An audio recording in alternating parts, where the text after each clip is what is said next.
उन्हाळ्यात शरीराला थंडावा देणारी आणि चविष्ट मस्त अशी आंब्याची लस्सी आज आपण बनवणार आहोत झटपट लस्सी। दही घेतलेला आहे अर्धा लिटर, त्यासाठी लागणारी साखर 2 विलायच्या घेतलेल्या आहे, दुधावरची साय म्हणजे मलाई घेतलेली आहे अर्धी वाटी, हे बदाम काजू आणि चारोळीचे हे काप करून घेतलेले आहे आणि एका आंब्याचा गर काढून घेतलेला आहे। आता आपण बनवूया लस्सी।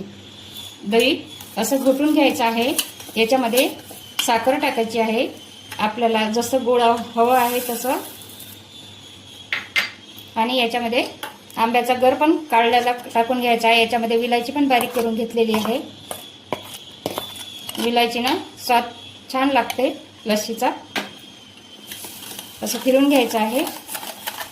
बघा कशी दिसत आहे लस्सी, बघा कशी दाणेदार झालेली आहे लस्सी। याच्यामध्ये थोडंसं दूध पण ॲड करणार आहे, जसं तुम्हाला हवा वाटलं तसं करायचं, पातळ किंवा घट्ट।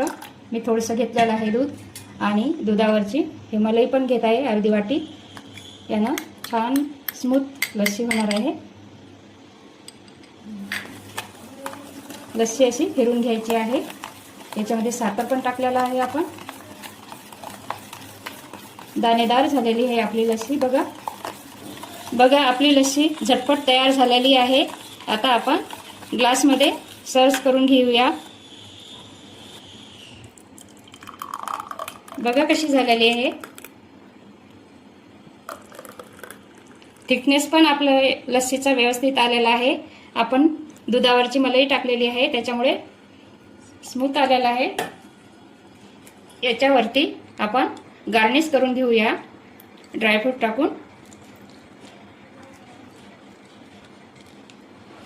बघा अशी तयार झालेली आहे थंडगार लस्सी। तुम्ही पण अशी करून बघा आणि मला कमेंटमध्ये नक्की सांगा।